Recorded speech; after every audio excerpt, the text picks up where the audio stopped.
Welcome, everybody, and happy Earth Day.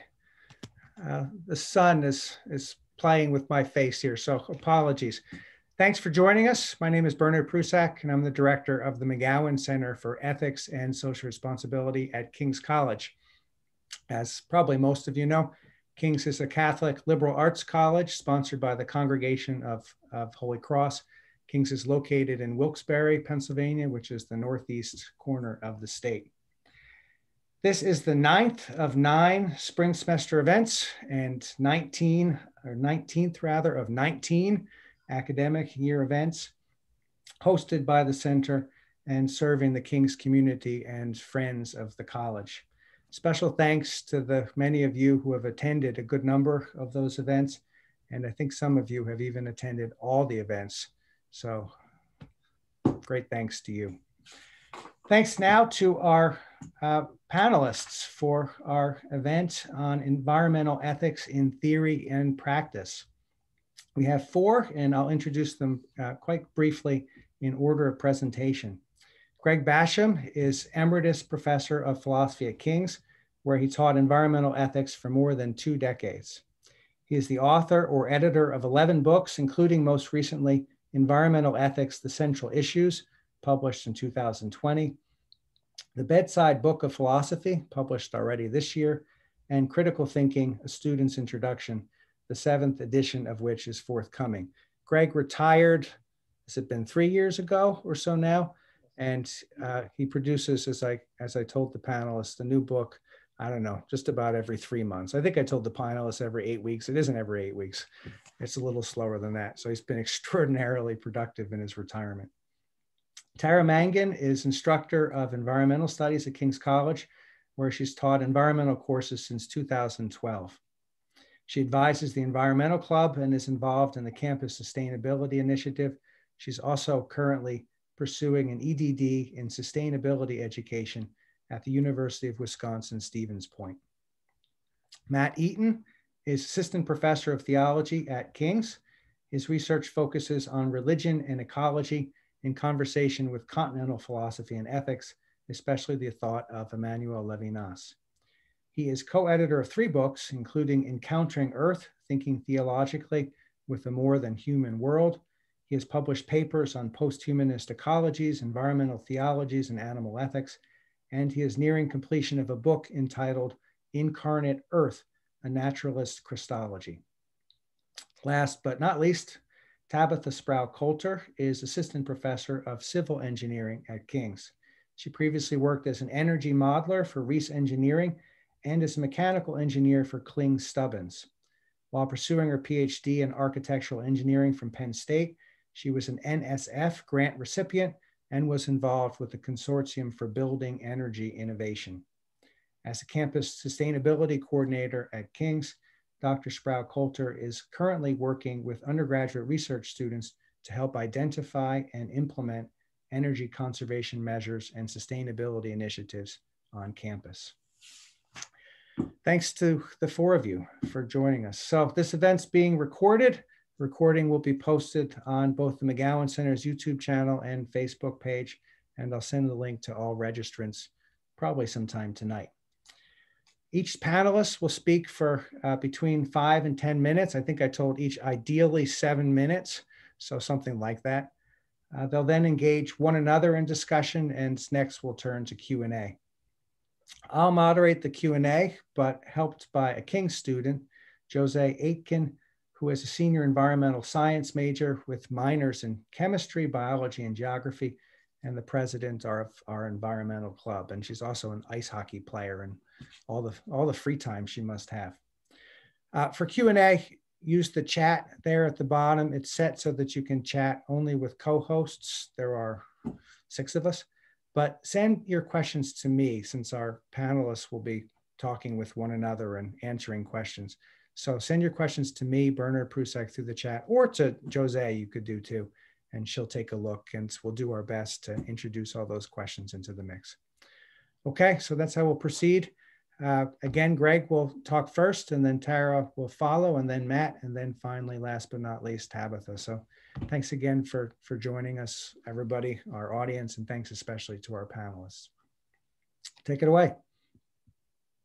I guess that's my cue. Thanks very much, Bernard. Hi, everybody. It's good to be here on this chilly Earth Day, at least in the Northeast. I wanted to, for my little spiel, I wanted to talk a little bit about climate ethics, which is a relatively new but very important field. Climate ethics studies ethical issues that are raised by climate change, such as whether rich nations have any obligations to assist less rich nations who have been harmed by their carbon polluting activities, or personal responsibilities. What personal responsibilities do we have to, for example, lower our individual carbon footprints? So I want to talk about specifically, though, why climate change presents such a difficult ethical problem. It's been called a perfect moral storm because it brings together so many exceptionally difficult ethical and really political problems that exist at many levels. And I think it should be obvious, at least, why climate change presents ethical issues. Climate change poses the risk of harms, in fact, potentially catastrophic harms, and some of those harms are wrongful sorts of harms. And also climate change, of course, poses real questions of justice. Like, for example, is it okay for wealthy nations to kind of continue to carbon party like it's 1999 and expect poorer nations to pick up the tab to deal with the greatest cost of that? So why is climate change such a hard problem? I think there's a lot of different factors that come into play there. One has to do with a kind of theory deficit. Climate change is such a new and multifaceted and unprecedented problem that we really don't have in a lot of key areas. We don't have really robust, well-developed, plausible theories to help us think through those problems. For example, climate change raises real problems of intergenerational ethics. What obligations do we, the current generation, have to future generations? And it also raises issues of international justice in an obvious kind of way.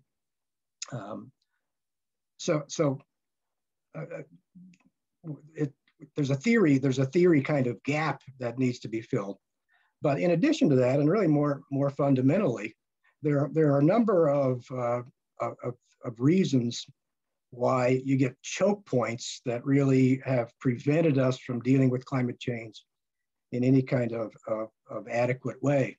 And they exist on an international level, at a national level, and at an individual level. Internationally, of course, we don't have anything like world government or really any very effective system of international cooperation. The world is divided up into nation states, and those nation states are mostly interested in their own personal, their own national interests, and often their short-term national interests. So we really need to work out a problem dealing with that kind of fragmentation of agency at the international level. And that's a very difficult problem. At the national level, to talk just about the United States, of course, which is what I know best, we have a political system that's not a pure democracy. It's a constitutional democracy. And there's all kinds of checks and balances that are built into that system. And sometimes, like now, when we have a very polarized political environment, you get a lot of political gridlock. And that's unfortunate because climate change really requires big, bold, sustained action. And it's not easy to do that. In the United States, of course, also we have an economic system, which is a form of capitalism, a relatively lightly regulated form of capitalism. And along with that goes certain economic freedoms. If you want to buy a big gas guzzling truck and drive it 4 times a day to some distant park to walk your dog, you can do that. regardless of the climate consequences. So what are we going to do, economically is a problem. And then there's a dimension too that isn't often discussed, and that's a national security dimension. The United States military emits more greenhouse gases annually than 140 other nations, right?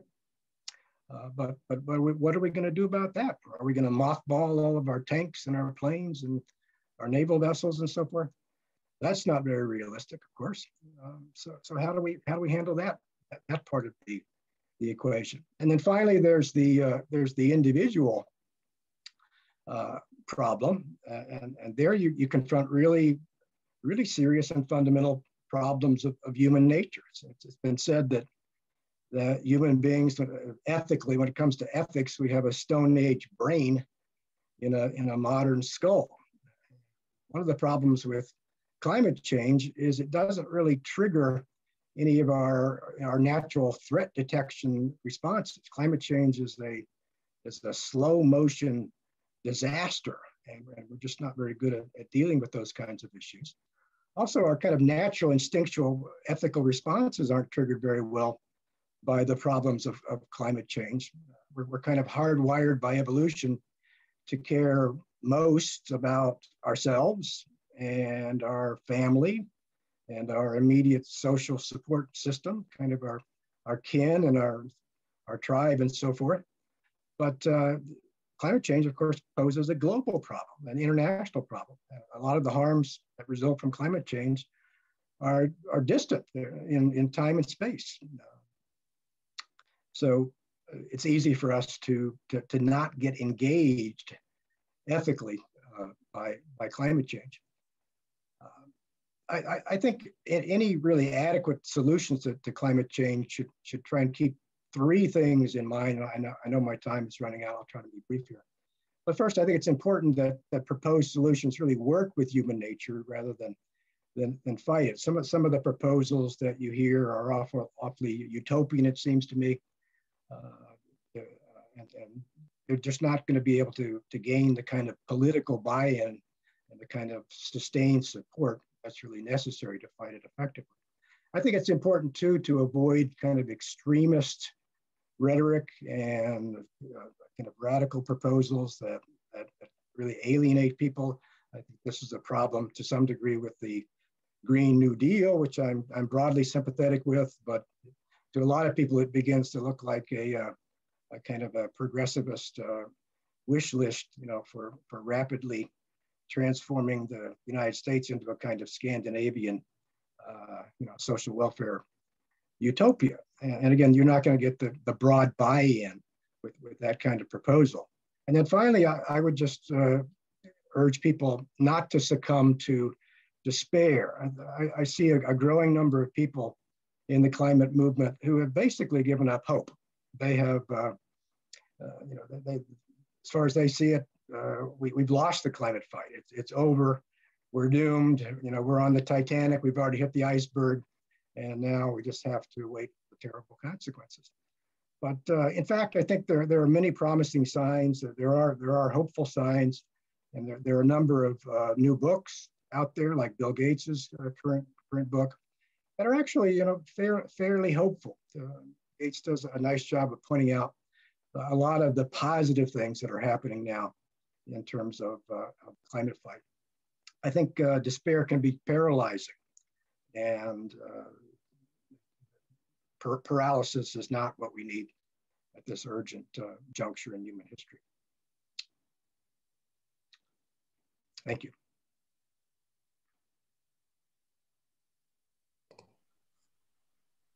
Okay, so I am going to kind of bring things down a bit from the scope that Greg was just talking about, but I think a lot of what I've prepared pretty well relates. So we are, often talking about what happens or what can and can't happen within these huge power differentials between different groups who are trying to enact change or trying to govern change.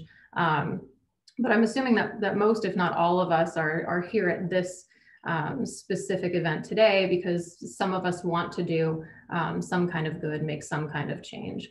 And I think when we're looking at, kind of what each of us has a personal prerogative to do or not do, right? But if we're talking to groups of people who are willing to make some change, there is some responsibility to be taken. There is some change that can be made.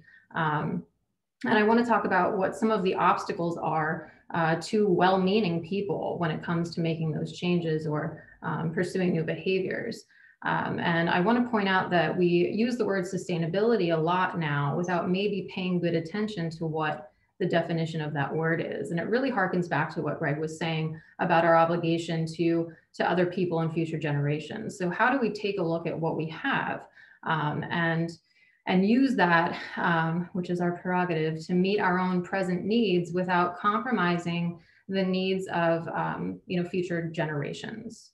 How do we make sure that other future people can still get what they need from our natural environments? And we tend to think of tangible sorts of resources when we're having these discussions, but I think it's sometimes to ignore a lot of benefits to humans that are intangible from natural environments. So a lot of these we're appreciating at very, very early developmental stages as well. So we're talking about benefits to be gained for cognitive development and reasoning skills and moral development in young people. But for both children and adults, we're talking about nature being able to offer improvements to mental health and stress reduction, and there are therapeutic benefits to be had for individuals who suffer from certain kinds of anxiety disorders, for kiddos who have attention difficulties.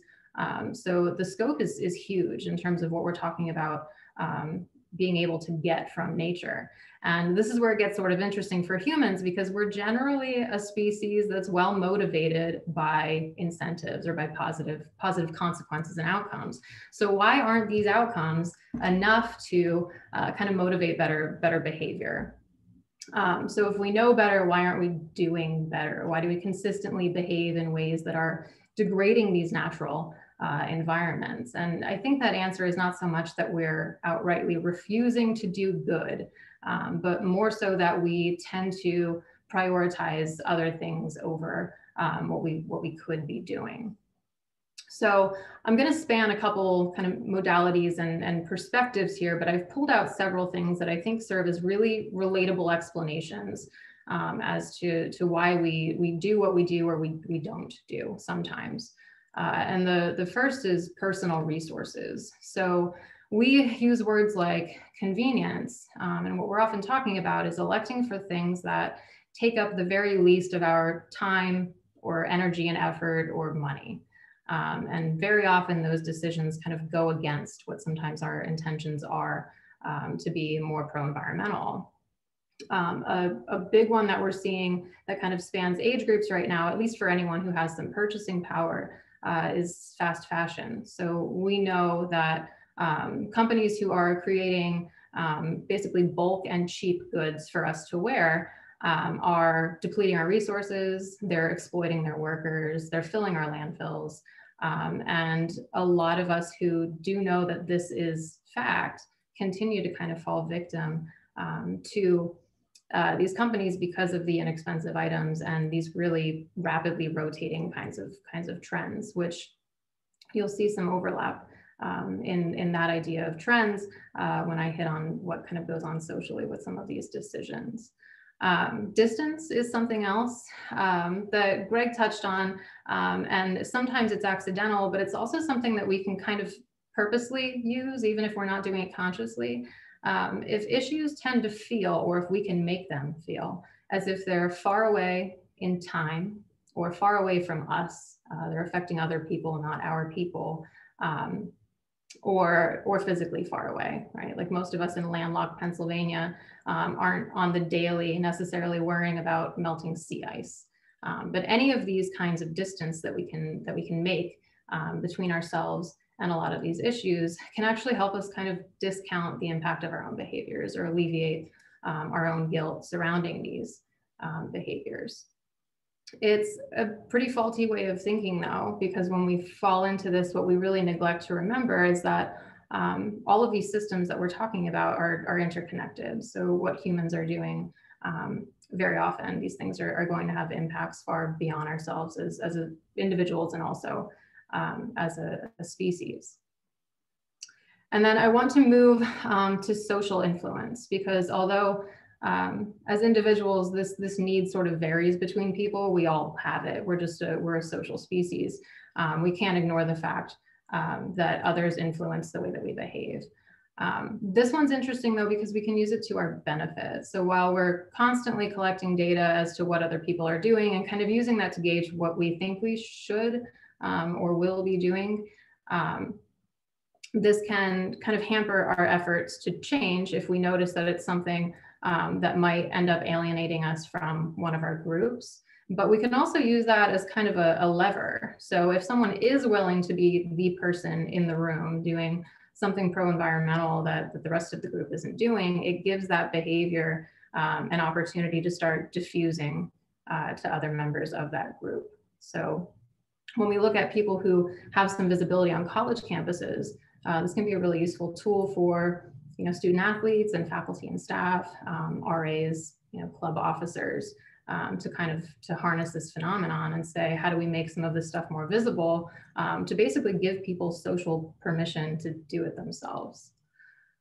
And I want to point out that all of these three things that I've mentioned, we could label as something that we call a contingency trap, which is when we are essentially weighing short-term and long-term benefits of one of our choices and opting for the short-term one, even if it is not as large as the long-term benefit, and even if it doesn't align as well with our values. We have a tendency to take the sooner payoff because it seems more enticing in the moment.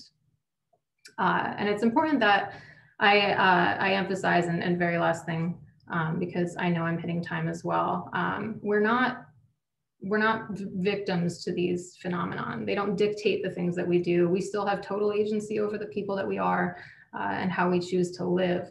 But if we make ourselves more aware that these things are happening in the background, that these mechanisms are in fact happening as we make our choices and choose our behaviors, the more kind of intentional and thoughtful we can be about the way that we're behaving in the world. Thanks.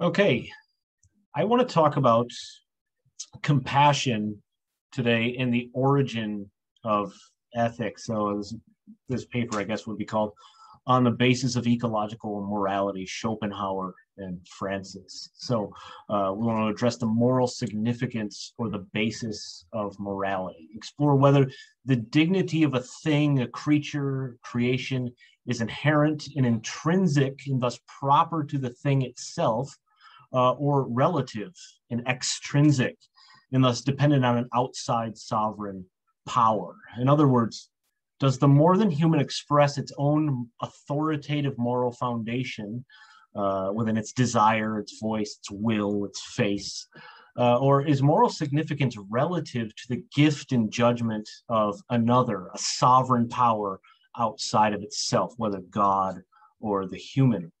And specifically, I want to put this in the context of contemporary Catholic social thought, especially Francis's encyclical Laudato Si.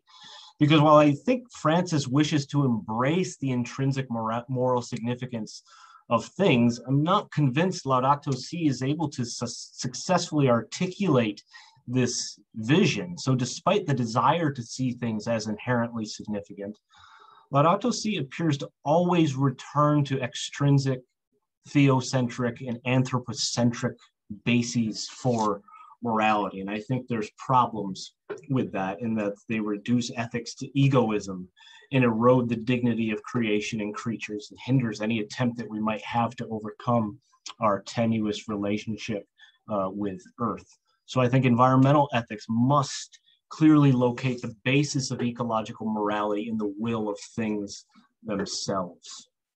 So in terms of theocentric and anthropocentric origins, Catholic social thought, it desires, but it struggles to articulate a robust sense of intrinsic value proper to creation, whom it now clearly considers a sister and one of among the most abandoned and maltreated of our poor.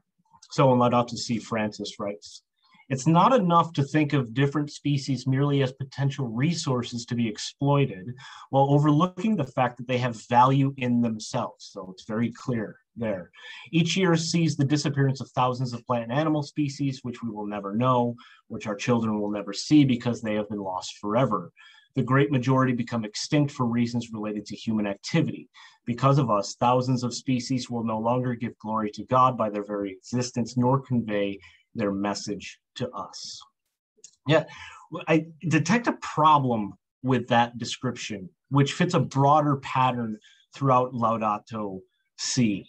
And so I think we notice that despite the fact that there is the fact that creatures have value in themselves, the logic of the passage quoted, in all instances where this happens, where creaturely significance is affirmed, Francis always returns to the ultimate source or motivation of the basis of moral action, as it's done for the glory of God and the fulfillment of the human.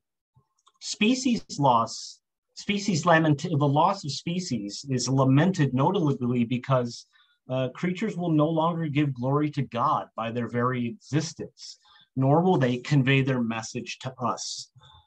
So perhaps there is a sense in which species loss is a genuine disvalue for the species themselves, but it never merits enough concern to seriously contemplate in Laudato Si. So moral consideration appears for a moment to extend to creation itself for itself, but quickly retreats and returns to the self or a sovereign third before it has a chance to take up permanent residence in creaturely alterity.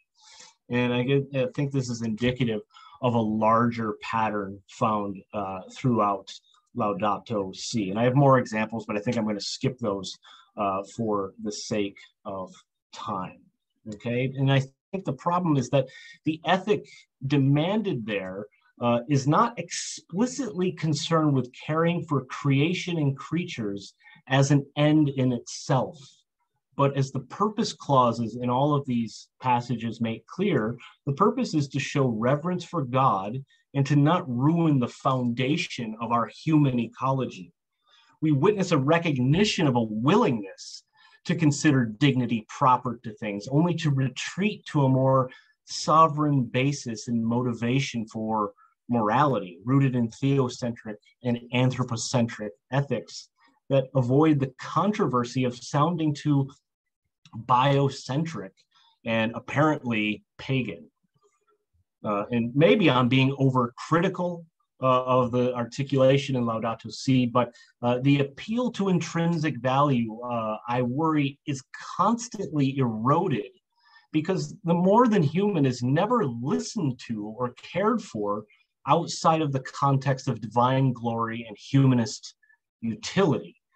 So I have two basic fears with Laudato Si's environmental ethic. And first is that such an ethic appears to reduce the basis of morality to egoism. It can't help but return to the self by, I think, a myopic obsession with its own concerns and a constant fear of disrespecting the glory of God. So such theocentric and anthropocentric logic effectively silences the will of creation and creature alike. And we're never afforded a clear, unambiguous affirmation of non-humans because they are lovable as such, or because we ought to compassionately care for them because of their own will pleads for dignity. And second, such an ethic cannot recognize the significance of creation and creatures as infinite and fundamentally outside of a hierarchical framework that operates within, I think, inappropriate ethical metaphors concerning value or worth, so economic metaphors that are used. This sort of ethic, I suggest, cannot be, finally, intrinsic to the will of creation and creature, because intrinsic value, I think, must be infinite, independent of any relative or extrinsic judgment of the significance of things compared to other things. So, briefly, the kind of alternative model I can supply to this And there's many models we could draw on for what I might call a creation or creature-centered ethic that would root the basis of morality in creaturely alterity and not subjective sovereignty. One way I would develop this would be a position of an ethic of compassionate care following Arthur Schopenhauer and other contemporary thinkers who draw on affect and emotion as a moral foundation, as opposed to pure subjective judgments and a priori rationality. Such helps us locate the origin of ethics clearly outside the self, within the lamentation and cry of creation and creatures who suffer or in some way resist anything that threatens the possibility of its fulfillment. So briefly, I will summarize Schopenhauer's entire philosophy in one paragraph.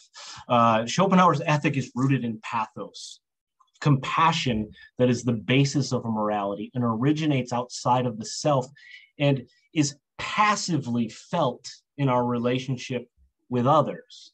So while we contemplate what compassionate actions might entail and derive normative ethical principles from these encounters, subjective judgment could only come after the feeling of compassion that is activated in us by the will of another. So thus, alterity would assert its own moral standing and shape normative moral principles and shift the power dynamic of ethics away from sovereign subjects toward creaturely needs, desires, and relationships.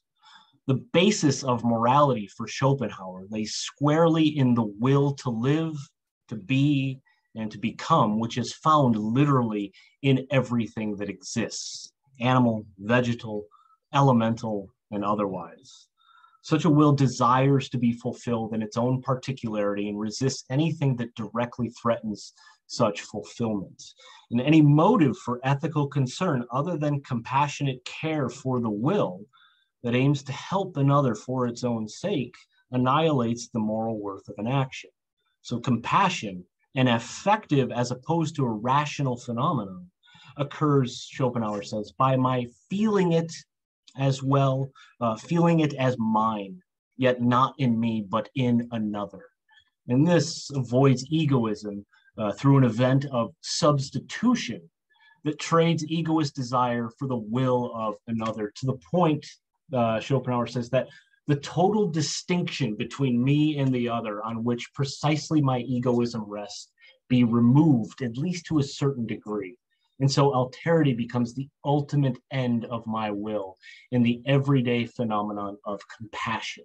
That is, the wholly immediate sympathy, independent of any consideration in the first place towards another's suffering, and hence toward the prevention or removal of this suffering, which is ultimately what all satisfaction and well-being consists in.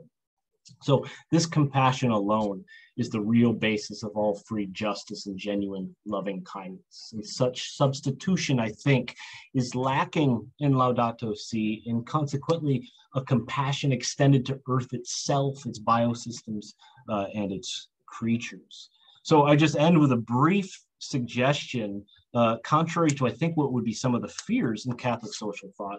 The creation creature-centered ethic, I think this fits very nicely in the Christian tradition. I don't think this is a pagan perspective at all. And we could draw on many sources. We could draw on creation myths, Sabbath legislations, the preferential option for the poor, the revolutionary politics of Jesus.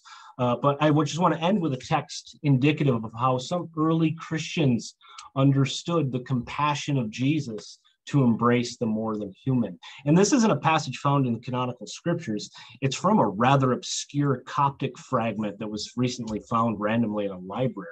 But I think it represents an ethical tradition deep in the Hebrew and Greek Bibles. And even if this doesn't achieve lasting power throughout the tradition, it's indicative that a lot of early Christian communities were thinking this way. So the passage goes, "It happened that Jesus left the city and walked with his disciples over the mountain. And they came to a mountain, and the road which led up to it was steep. And there they found a man with a pack mule. But the animal had fallen because the man had loaded it too heavily, and now he beat it so that it was bleeding. And Jesus came to him and said, "Man, why do you beat your animal? Don't you see that it's too weak for its burden? And don't you know that it suffers pain?" But the man answered and said, "What is that to you? I may beat it as much as I please, since it's my property. I bought it for a good sum of money. Ask those who are with you, for they know me. They know about this." And some of the disciples says, "Yes, Lord, it is as he says. We have seen how he bought it." But the Lord said, "Don't you see then how it bleeds? And do you not hear how it groans and cries out?" But they answered and said, "No, Lord, we do not hear." But Jesus was sad and exclaimed, "Woe to you that do not hear how it complains to the Creator in heaven and cries out for mercy, but threefold woes to him about whom it cries and complains in its pain." And he came up and he touched the animal, and it stood and its wounds were healed. And Jesus said to the man, "Now carry on and don't beat it anymore." So that's that.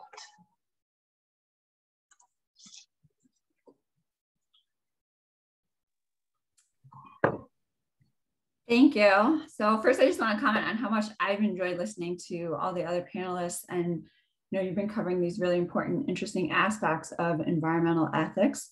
I think what I'm going to talk about aligns with some of what Tara mentioned earlier in terms of how we are really prioritizing and making our decisions and what goes into that process. So I'm going to focus on the role that environmental and sustainable concerns play within the engineering design process and some social aspects of sustainable design. My reason for this is that I am an engineer by training, so this is an area that I'm obviously familiar with. But this topic also relates to the built environment, and many estimates suggest that the average American spends close to 90% of their time indoors. Not only do we spend a lot of our time in these buildings, but these spaces, they have a large negative impact on the environment. Buildings account for an estimated 40% of all greenhouse gas emissions, and the amount of energy consumption is around that 40% as well in the United States. And most of us, we get a general sense of our buildings. We might edit, or we might modify the thermostat. We might open and close windows to achieve a desired comfort, but most individuals don't really understand how these buildings work. They don't understand how their use of the space is actually impacting the building performance. And they don't understand the impact that the building performance has on the environment.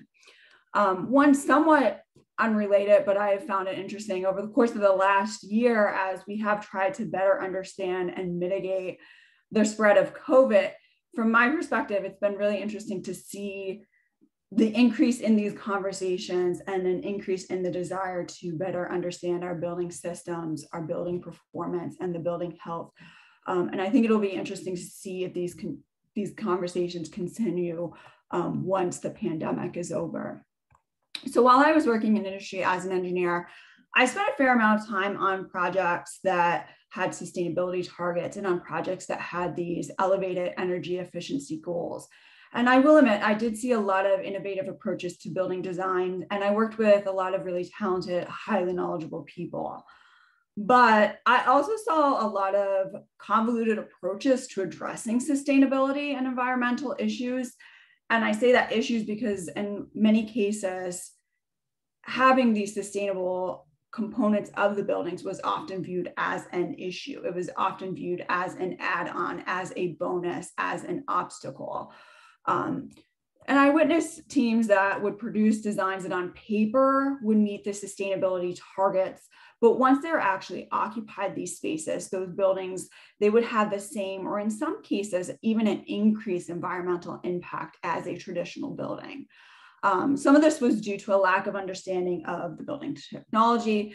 And in other instances, what we saw was issues with engineers or equipment suppliers actually trying to capitalize on opportunities to sell solutions. I also saw a major disconnect between the design and construction phases of a building and the operation and maintenance of these spaces.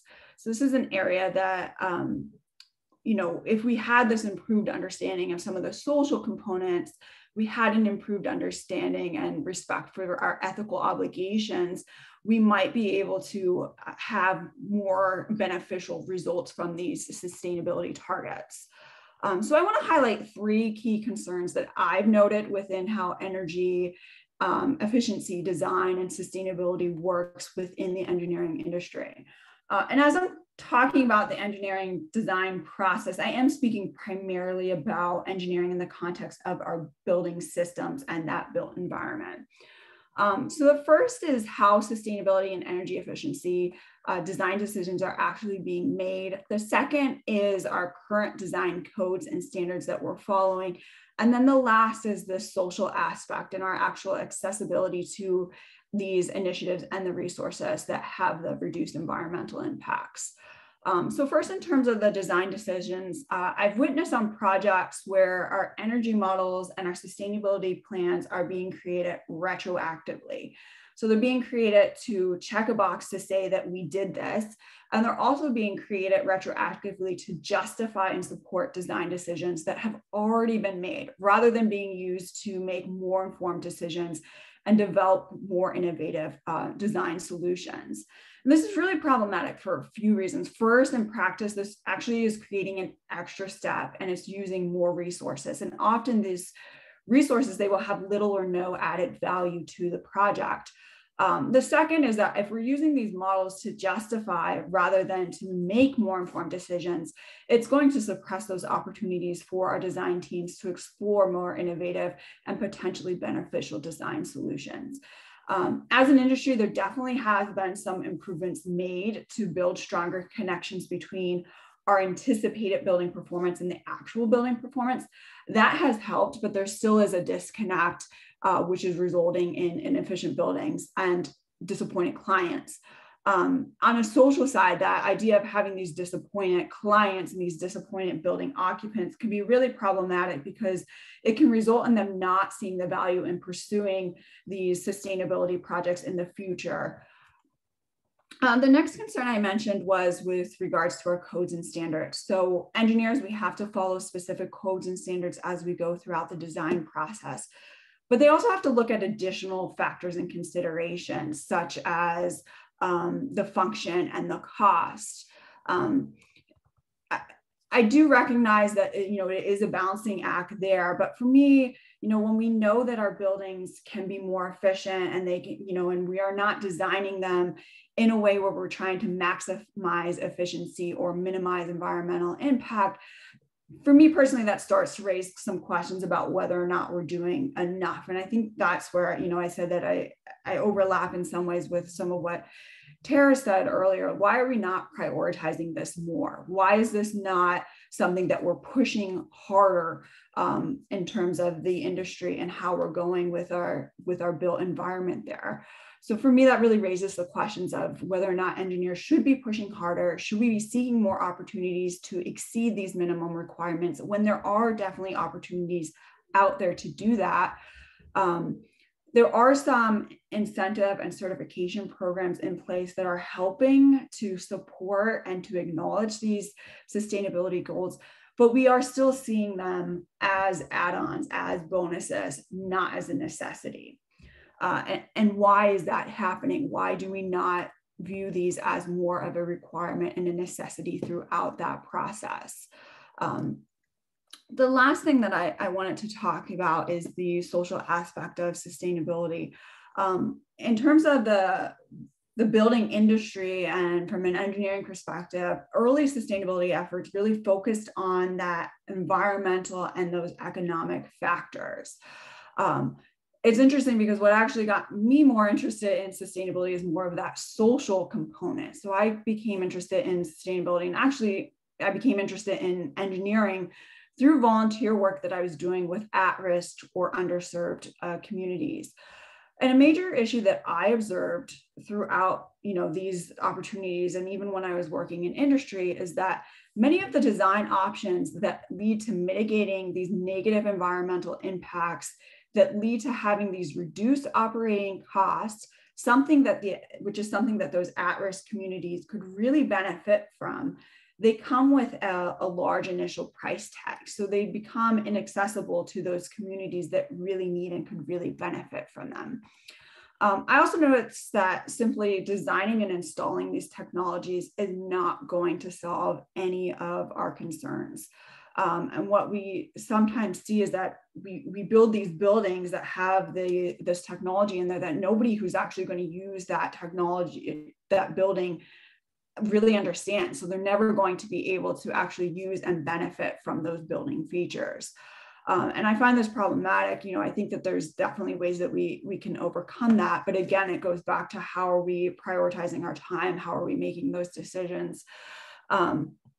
I think that we need to start seeing more emphasis being placed on programs such as, you know, rebate or sponsorship programs that would help to mitigate those upfront costs. And I also think we need to spend more time focusing on that educational component and really understanding our end users and identifying and helping them to prioritize what they need and they want in a way that would allow us to mitigate those environmental impacts there. So I know that I've kind of thrown a lot of information out there. I don't think that I've addressed or proposed any solutions. If anything, I think I've presented some additional questions. But I think it's, for me, you know, I see opportunities like this panel and these opportunities to elevate these conversations as being really important.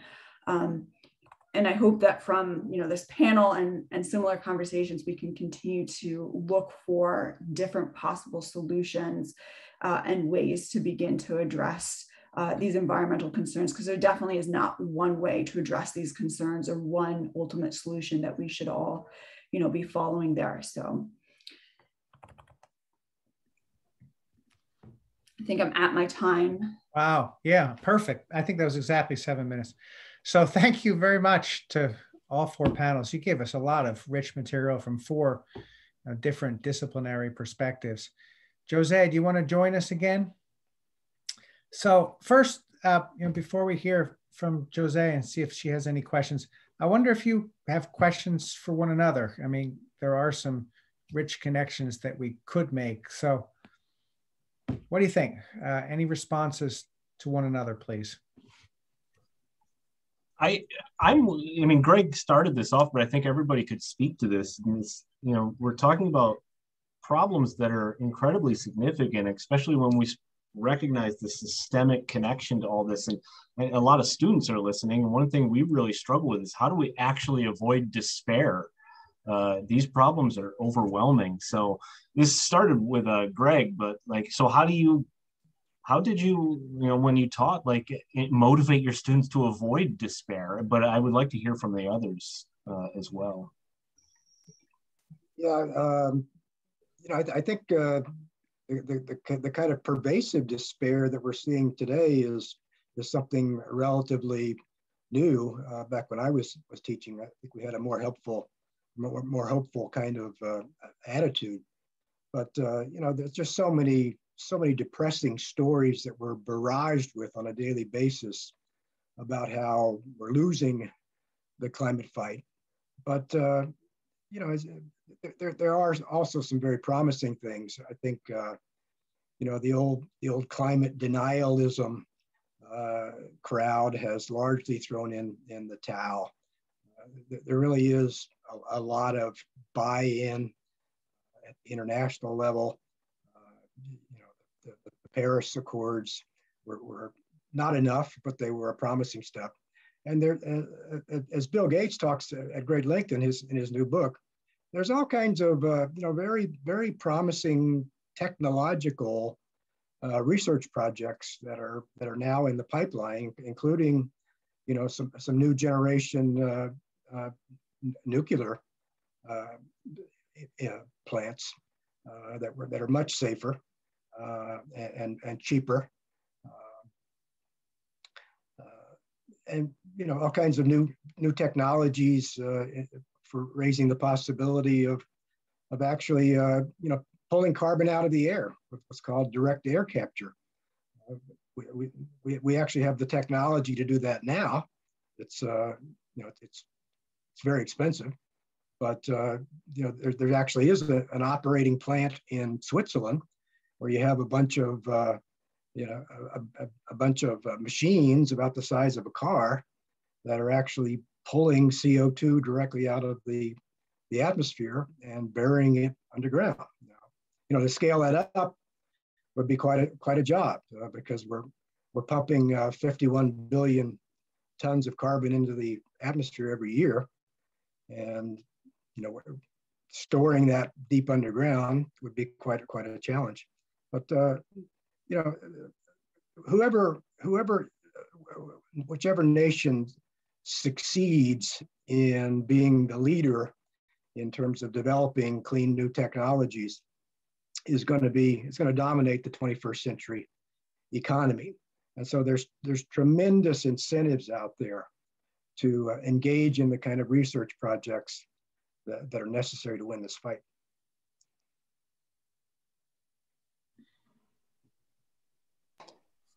I'll jump in here because this is something that comes up really specifically in the classroom in environmental psychology. When we're talking about some of these issues, we do have to acknowledge in a lot of the environmental classrooms, especially, we're spending a lot of time talking about negative outcomes and you know, lack of change, and that can be absolutely paralyzing. I think that's a great word for it. And we have a tendency, I think, in our culture to sort of perpetuate the negative narratives more so than telling a lot of what's going on, repeating to students what's going on to kind of give a more balanced outlook for those things. And I think also to kind of touch back on what Greg mentioned before, we're more activated by the negative narratives. Like, that's just evolutionary. There's sort of an evolutionary mismatch as to, you know, what gets our attention and what doesn't. And I think it's really important to very purposefully emphasize, you know, what can happen, and even on an individual kind of level, what really we're responsible to be doing if we want to be part of the change. So we have a hand in this stuff, and start really, really small. What's something very, I've done this in classrooms with students, what's something very manageable that you can commit to today? And there's nothing embarrassing about how minimal that thing may be. Those things can often, I think, kind of open to us the realization of how much space and capacity we do have to make more changes when we just make one, you know, tiny change and sort of force that into habit.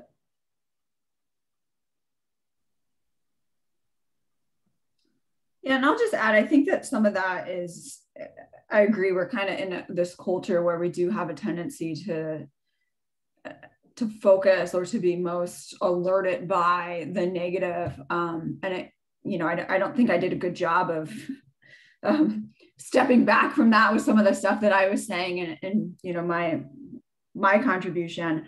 But I think that, for one, what I've seen, I think that there is like this lack of education where in some cases people are making these poor decisions and they don't really even realize that. So I think that improved education so that they can really understand, if I do this, it has that impact, and making that a little bit more, the education a little bit more apparent, a little bit more digestible.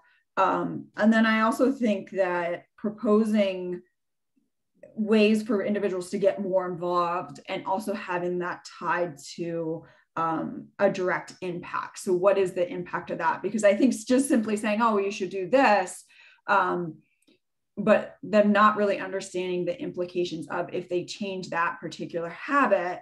I think when you start to tie those two together, people would be more likely to make some changes. Because I do think that there are people who really do want to get involved, but it just seems so big or so beyond them that they think, okay, well, I give up, you know, straws. What does that really do? But when they start to see the bigger impact of that, and the various ways that they might be able to make little changes and little changes that are not going to drastically change their lifestyle. I think that way, you know, it helps to, I don't say it's diminishing that despair, you know, outlook, but I think that it helps to give people a little bit more hope. Jose, do you want to enter here? I mean, you're the leader of our environmental club, so these are not students who have succumbed to despair, but think that they can make some difference, right? And you're muted still, by the way. Yeah, of course. So I guess this is more of a question for like all of you guys as a whole. I think the one idea that like lots of people are bound on is like, oh, I have to do this, I have to do this. Do you think that the focus should be put directly on consumers or like the people themselves? Or do you think that maybe people should start putting more pressure on like corporations, the people that produce water bottles, use the plastic, you know, fishing, all those things? Like, do you think people should turn around and maybe put more pressure on those companies to be more sustainable, be more active, or just keep it like people doing their own thing? I think that's a really great question. I personally think it has to be both. I think that for one, if the companies are not seeing a demand or the pressure to change, that they're maybe not going to change because, again, they are market driven. But then I also think that the consumers have some control over what the companies do. So if we see, you know, one company coming out with much more sustainable solutions, and then we see the market kind of driving there, you'll see their competitors hopefully kind of trying to match that. So I think it has to be kind of twofold, and I think we want to push both a little bit further. The problem with the companies is obviously that they are profit driven, and then I think, at least from like the engineering perspective, you know, there's a tendency, well, if I can meet the minimum standards and I'm going to be able to do that the cheapest, and then that's going to get me the job, then that's what I have to do. So I think that there also has to be a third part, which is some of the policies that are out there and in place that are helping to support this change. Yeah, we addressed this too. We spent all of last week talking about the possibility of green consumerism and the promise and the difficulty of that. And, you know, like others have said, taking small incremental steps to recognize the limited things we can do with our purchasing power, because, you know, you're stuck in the economic system you live in if we're talking economics and being consumers. So yeah, there has to be some kind of wrestling with personal responsibility while recognizing that, you know, I'm drinking my tea with my B Corp certification right on the back. You know, I'm going to continue to buy that, but it's not a silver bullet for this problem. So recognizing the limitations of that, but being okay with the things that we do, even if they're next to nothing, there's still significance in that from a virtue perspective and for the hope of actually changing systems. So yeah, it has to be both. Yeah, I'm going to jump in and agree here too, because I'm reminded of a meeting that we had with one of our campus suppliers just a few weeks ago, to whom I posed the question, is there going to be any effort to, you know, stop supplying so much plastic and start supplying more aluminum, let's say, when we're talking about packaging? And the answer that we got was that people are not ready for the aluminum. People are not ready to move away from the plastic. And I think there's something a little insulting about that, to say that we won't recognize the flexibility of a population to say, okay, I can deal with this change and this isn't going to break my day. So I think there is responsibility on both ends there, where I think that we can be flexible people and we can adapt to what it is that's on those shelves. We don't necessarily need many choices. And I think that a lot of companies are acknowledging that there is some interest on the consumer's end, because we are seeing so much greenwashing of products. And if the interest wasn't there, we wouldn't be seeing the greenwashing. If I could just jump in, I agree that we have to do both. We have to talk about individual lifestyle changes, but I think that the greater focus has to be on kind of the big ticket items, you know, because we need to invest heavily in solar and wind and so forth. We need to invest heavily in research and development and retrofitting buildings. And we need to focus on the big sources of greenhouse gases. And there we have to talk about things like manufacturing. Actually, the greatest percentage of greenhouse gases are emitted not from heating and cooling or even from transportation, but, you know, from making things, from making concrete and steel and plastics and so forth. So that requires pressure on corporations, and that requires government incentives. And of course, we have to be politically active and politically vigilant, you know, not to put too fine a point on it, basically, we can't afford to elect any more presidents who are going to treat climate change as a hoax. That's the reality if we're going to have sustainable climate action over the time period that we need. On top of that, another question, and this is it's kind of already, you guys already touched on all of these, but I want you to, I think the points are really important and I want you to reiterate them in a bit, but what do you think is the single most difficult thing when it comes to people understanding the issues with climate? Is it that for example, people aren't aware what thing is the worst? So some people may think that when it comes to carbon output, it's not the manufacturing, it's people driving.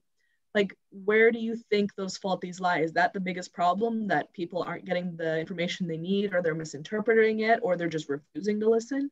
Where do you think the main issue lies? I think one of the most significant things is the truth of this. All of this is really difficult to bear.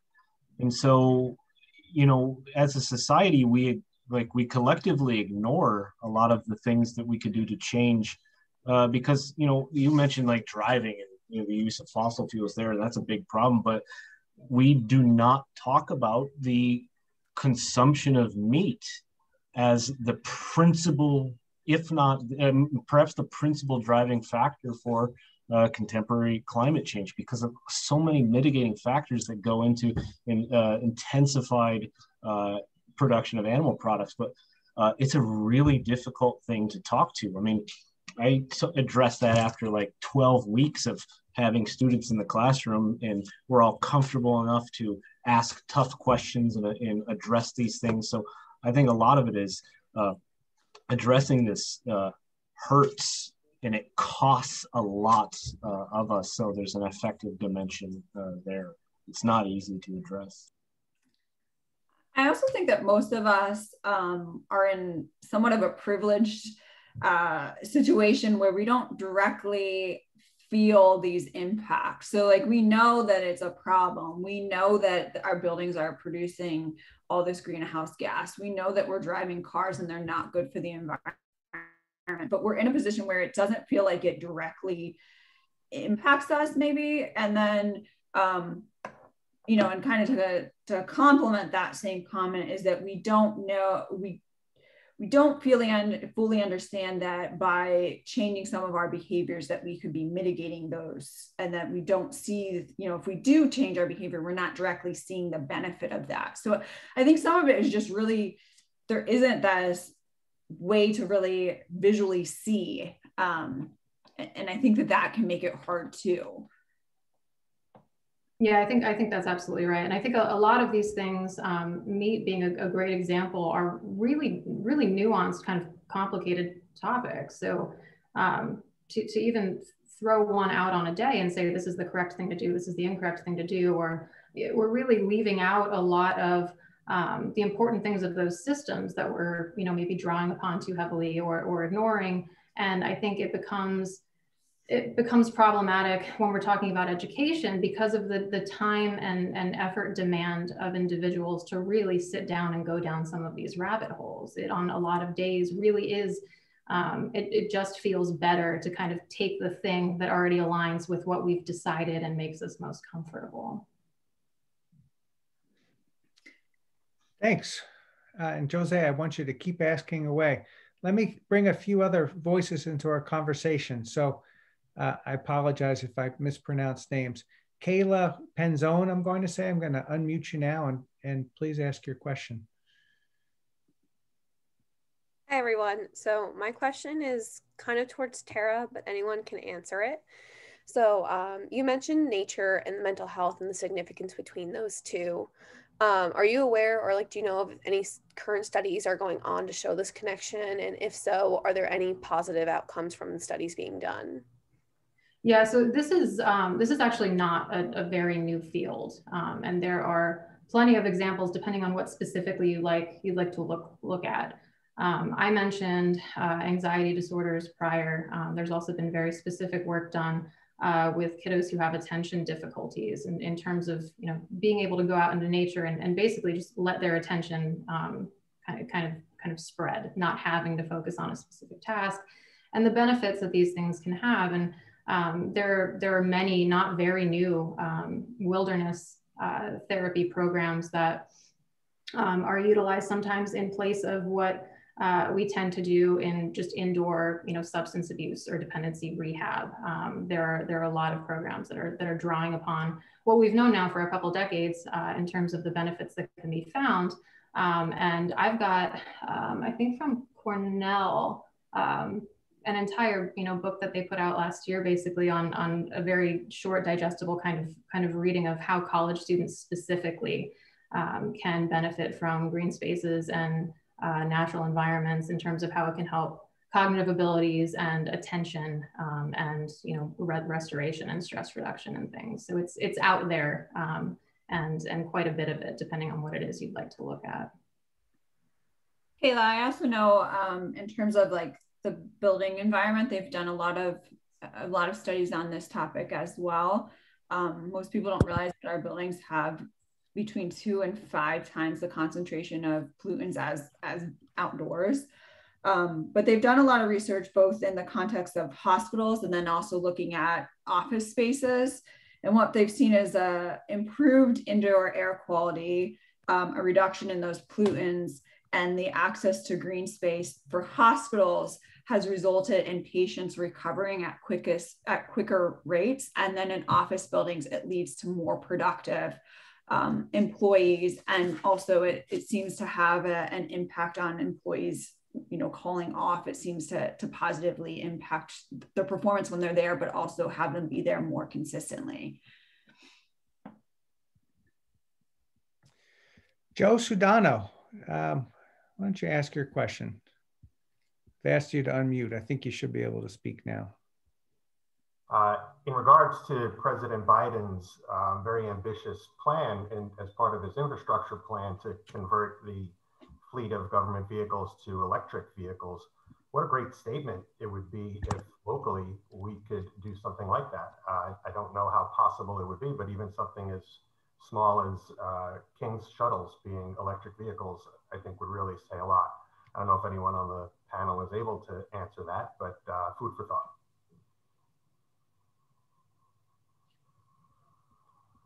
Tabitha and Tara, maybe you could say a little bit about what the sustainability initiative on campus is up to. And maybe that could be another thing that is up to. Sure. So, and I think I saw Dave Holhaw is on the call as well. So Dave is really he's a sustainability coordinator on campus, and he's the one, I want to make sure he gets credit there. He's the one who's on campus 6 or 7 days a week, trying to make sure that we are running effectively and efficiently as possible. We've had to kind of pause some of the stuff that we had in place because of the pandemic, and to make sure that we're following the COVID safety guidelines. So that's been a little bit frustrating, but as we kind of flush this out and we move forward, hopefully we'll be able to come back with some additional initiatives. Today, I know Dave did a lot with doing an LED retrofit in all the major academic spaces. So that we'll see that in terms of a reduction in the energy consumption. I think that goes to Greg's point, where we do have to be hitting on these major, we can't just count on, eliminating plastic bags, but we do have to look at bigger scale pictures there. We have done some with going through and being a little bit more strategic with where our recycling receptacles are located on campus, and adding some additional ones both indoors and in our outdoor spaces as well. There's a community garden on campus. Tara did a nice job putting together, again, going back to that education component, some they go in the napkin holders in our dining halls. We've done some with some digital signage around campus. We've installed some additional water bottle refilling stations, and the last, it's either 2 or 3 years, again, last year doesn't fully count, so it's kind of, everything's blending together, but our incoming freshmen have received reusable water bottles when they went through the orientation, again, to try and promote you know, not just recycling, we have to kind of move beyond that and do more than that, but also this idea of reusing. Tara, I'm sure I'm missing stuff.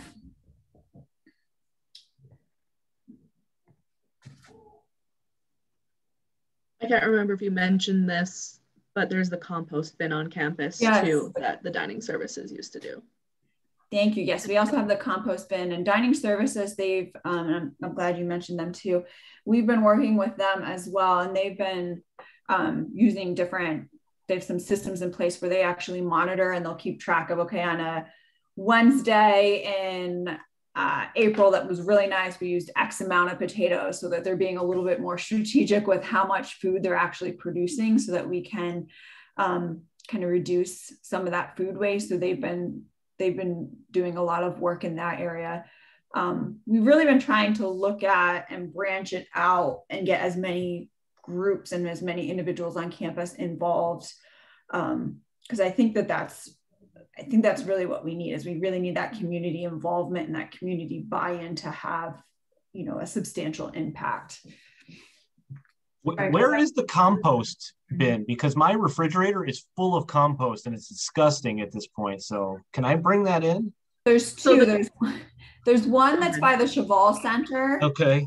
And then, do you know where the Madison Street Community Garden is? There's also a pretty large one out there. No, my students have talked about that too, and I have no idea where that is. There's the commuter parking lot, and it's directly behind the commuter parking lot. It's on Madison Street. Okay. It's by the big tree. Yes. Could I just ask for my own information? Has there been much discussion on campus about converting some of the larger roofs, like the gym roof or the library roof, to solar, or to, you know, perhaps a green roof of some kind? So the library has been, yes, there has been discussions. I think one of the things to keep in mind, one of the obstacles that we're dealing with is that we're small. So we have to be kind of strategic with our funds and how we're allocating them. But there have been discussions. There actually are some solar panels on campus too. And Dave, I don't know if you want to add anything, or if you're able to. I don't know if you can unmute. I just asked Dave to unmute if you'd like to do so. Am I there? There you are. We hear you.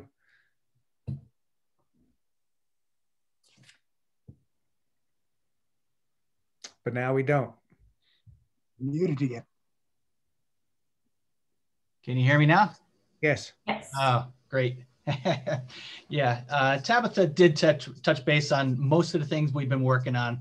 To answer your question about solar, we've already looked into a number of areas to add solar to the campus. One of the biggest places was the main gymnasium. We already have it on solar on the rec center, which is directly behind the main gym, but the other largest roof on campus is the main gym. As far as timing goes, we're not sure where we're at with that, because as Tabitha said, I mean, pricing is a big thing. The payback on solar is not where it should be at this point, but there's a possibility of an outside company coming in to put solar on the gym, like the rec center has been done.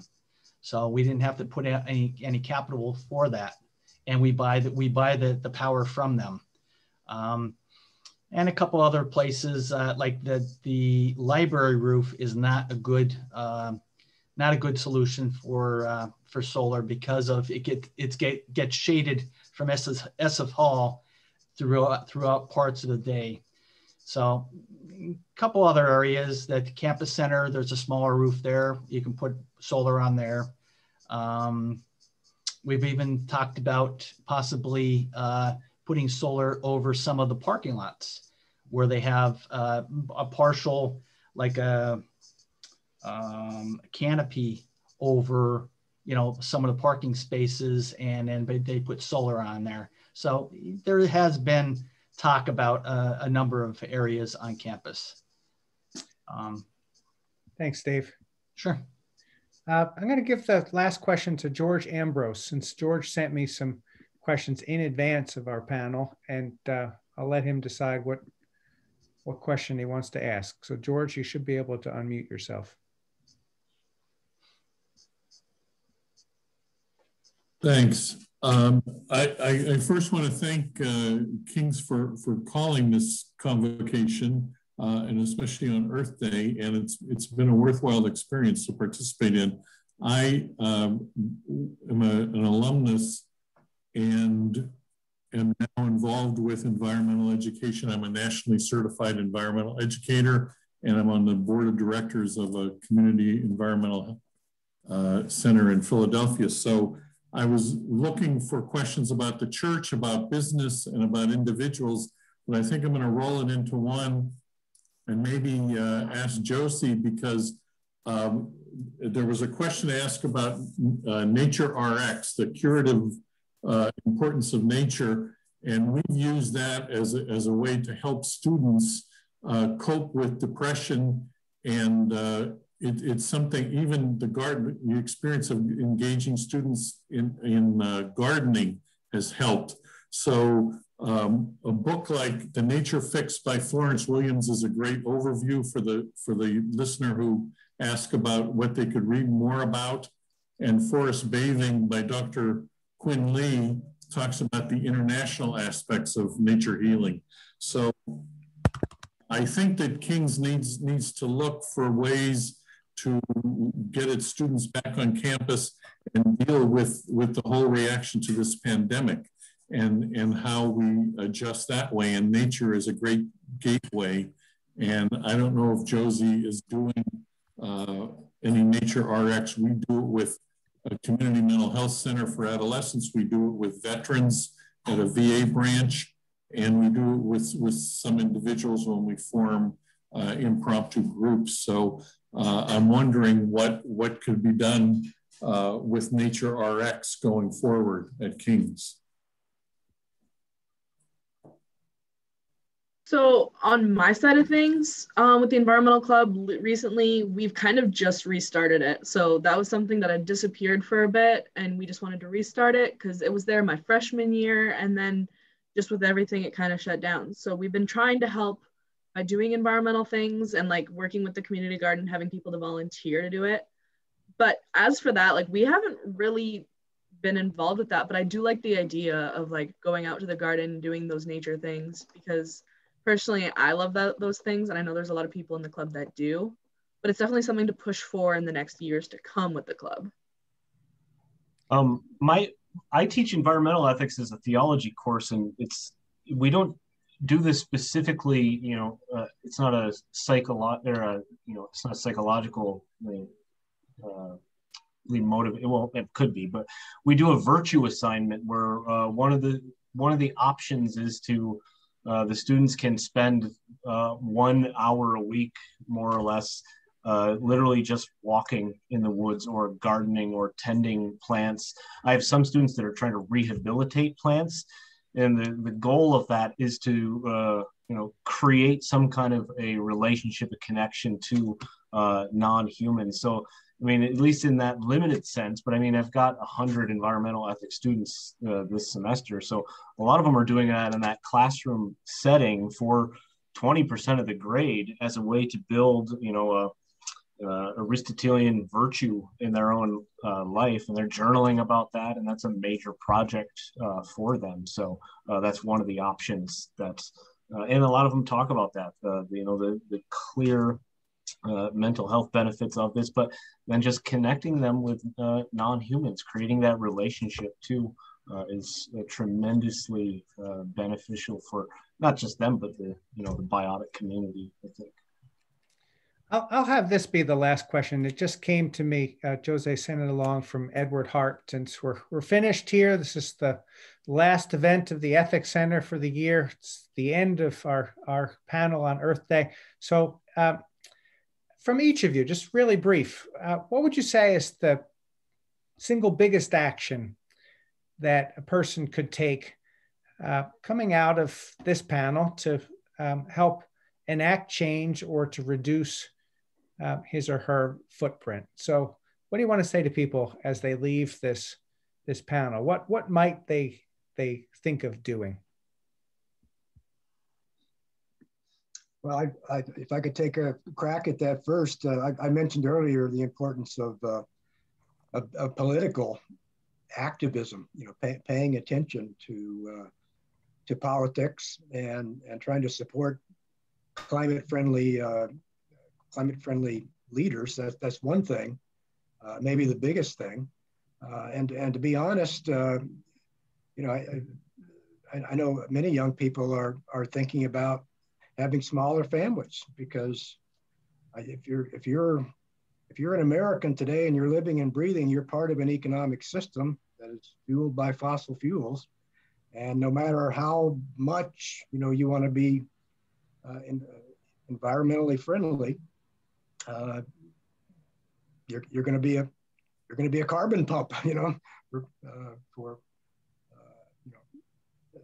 if you have children. So that's one thing I think that was a problem, going back to Matt's presentation on Pope Francis.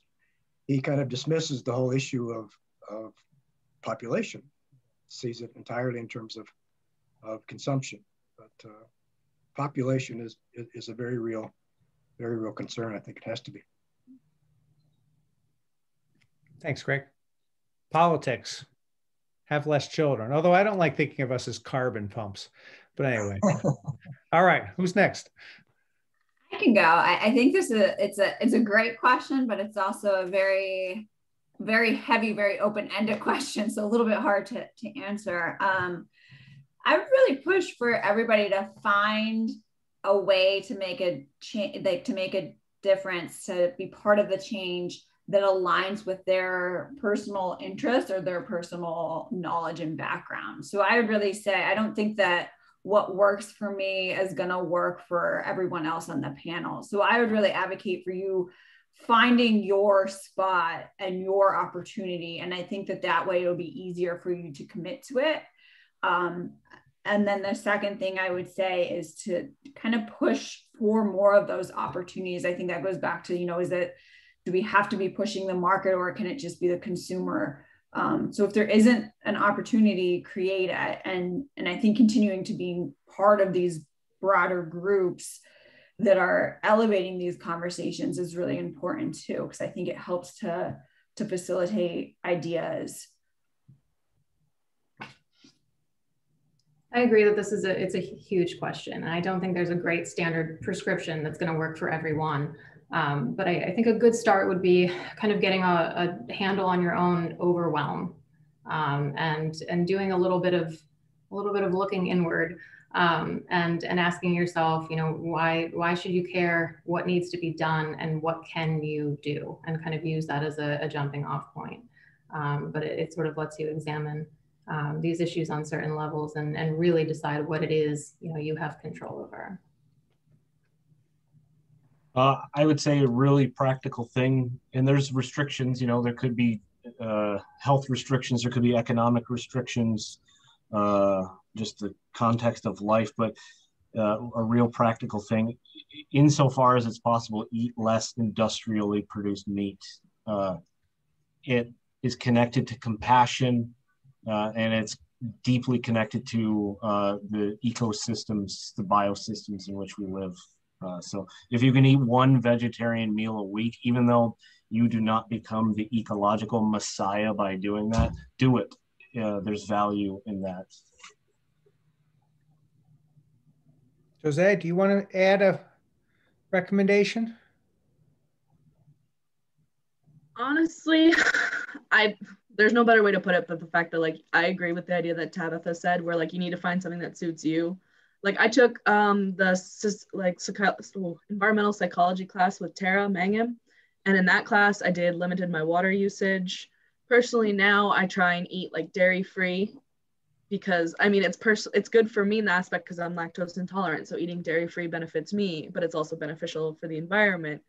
But then I also think about the other things that I do. I do a lot of flying. Flying is bad, so if I can limit my flying, maybe in an aspect to just a little bit, like it's just the small awareness actions, I think, where if you're like mentally aware of what you're doing, I think that's the benefit, because with the awareness, you can take the action that maybe helps the environment just a little bit. Good, thank you.